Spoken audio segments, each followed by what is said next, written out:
Vers Jésus. Chapitre 6. Foi, paix, assurance.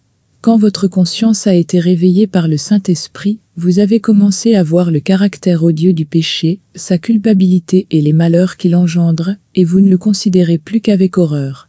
Vous sentez que le péché vous a séparé de Dieu, que vous êtes esclave de la puissance du mal.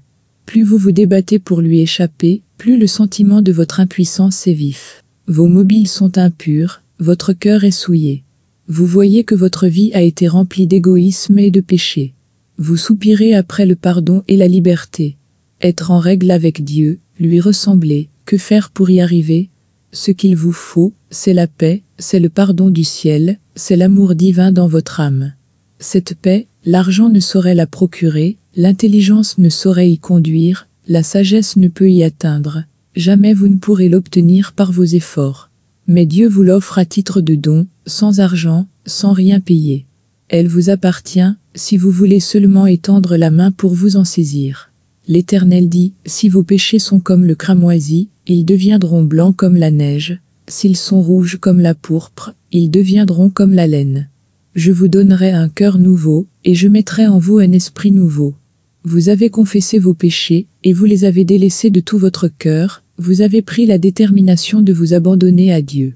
Maintenant, allez à lui, et demandez-lui de laver vos péchés, et de vous donner un cœur nouveau, et puis, croyez qu'il le fait, parce qu'il l'a promis. C'est ce que Jésus nous a enseigné, lorsqu'il était ici-bas. Le don que Dieu nous a promis, il faut simplement croire que nous le recevons, et il est à nous. Jésus guérissait les maladies de ceux qui avaient foi en sa puissance. Il les secourait dans les choses visibles, afin de leur donner confiance en lui dans les choses invisibles, les amenant ainsi à croire qu'il a autorité, pour pardonner les péchés. C'est là ce qu'il a déclaré en guérissant le paralytique, afin que vous sachiez que le Fils de l'homme a sur la terre le pouvoir de pardonner les péchés. Lève-toi, dit-il au paralytique, prends ton lit, et va dans ta maison. C'est aussi ce que dit l'apôtre Jean, en parlant des miracles de Jésus-Christ. Ces choses ont été écrites, afin que vous croyiez que Jésus est le Christ, le Fils de Dieu, et qu'en croyant, vous ayez la vie en son nom. Le simple récit de la manière dont Jésus guérit le paralytique du réservoir de Bethesda peut nous aider à comprendre comment il faut croire en lui pour obtenir le pardon des péchés. Considérons cette histoire. Ce pauvre malade était impotent. Il n'avait pas fait usage de ses jambes depuis 38 ans. Cependant, Jésus lui dit, « Lève-toi, prends ton lit, et marche. » Le malade aurait pu dire, « Seigneur, si tu veux me guérir, j'obéirai à ta parole. » Mais non, il crut à la parole de Jésus, il crut qu'il était guéri, et aussitôt il agit en conséquence. Il voulut marcher et il marcha. Il obéit à l'ordre de Jésus et Dieu lui donna la force de marcher. Il fut guéri. Vous êtes pécheur. Vous ne pouvez faire propitiation pour vos péchés passés, vous ne pouvez changer votre cœur et le sanctifier. Mais Dieu promet de faire tout cela pour vous par Jésus-Christ. Vous croyez à cette promesse. Vous confessez vos péchés, et vous vous donnez à Dieu. Vous voulez le servir. Tout aussi certainement que vous faites cela, Dieu accomplira sa parole à votre égard.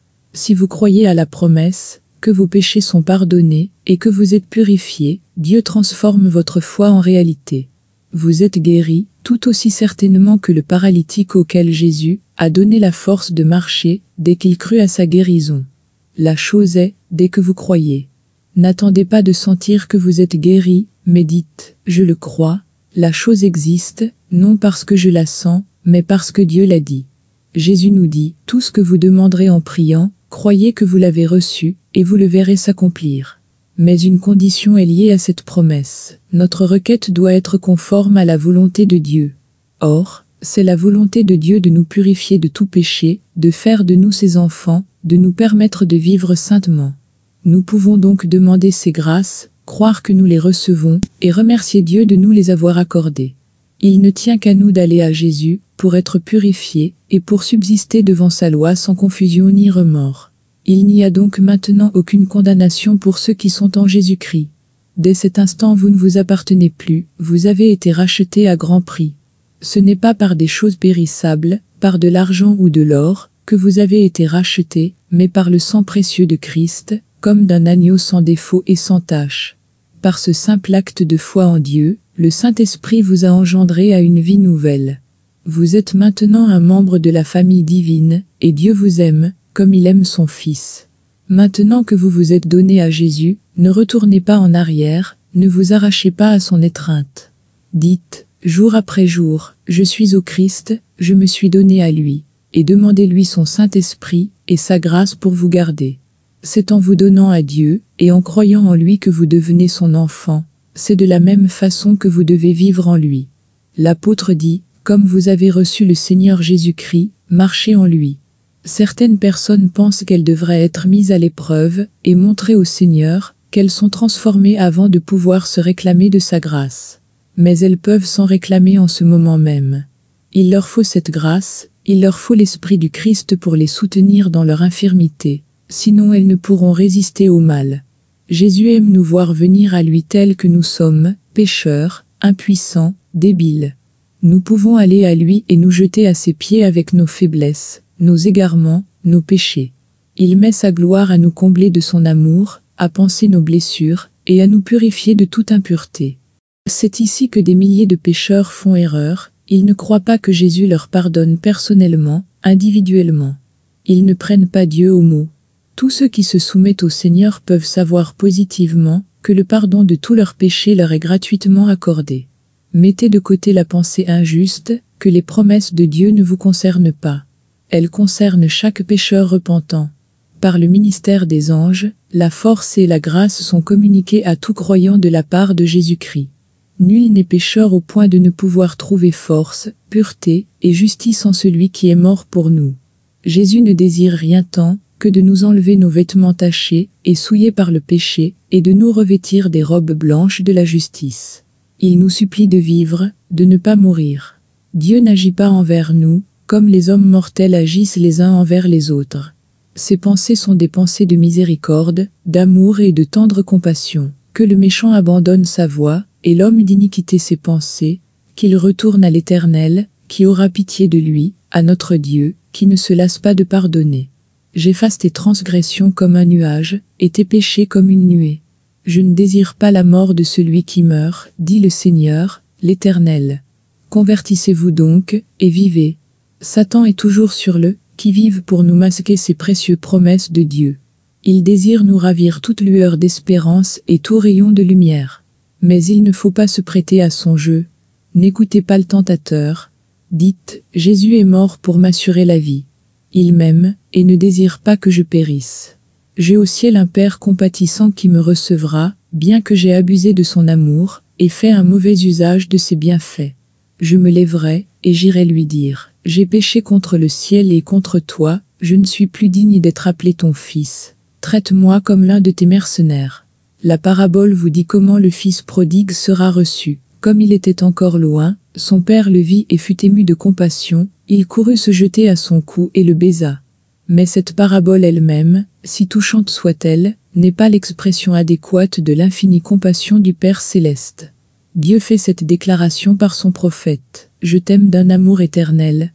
Alors même que le fils est éloigné de la maison paternelle, gaspillant ses biens dans un pays étranger, le cœur du Père soupire après lui, et chaque désir qui s'éveille dans l'âme du malheureux et le pousse vers Dieu n'est que le tendre plaidoyer de l'Esprit Saint qui le sollicite, le supplie, l'attire vers son Père. Les riches promesses de la Bible sous les yeux, pouvez-vous encore douter? Pouvez-vous croire que le Seigneur empêche durement le pauvre pécheur de venir se jeter repentant à ses pieds, quand il aspire à revenir à lui et désire délaisser ses péchés? Arrière de vous de telles pensées, rien ne peut faire plus de mal à votre âme que d'y nourrir de si injustes soupçons au sujet de votre Père céleste. Il est le péché, mais il aime le pécheur au point qu'il s'est sacrifié lui-même pour lui, dans la personne de Jésus-Christ. Il l'a fait, afin que tous ceux qui le veulent puissent être sauvés et entrer en possession de la félicité éternelle dans le royaume de gloire.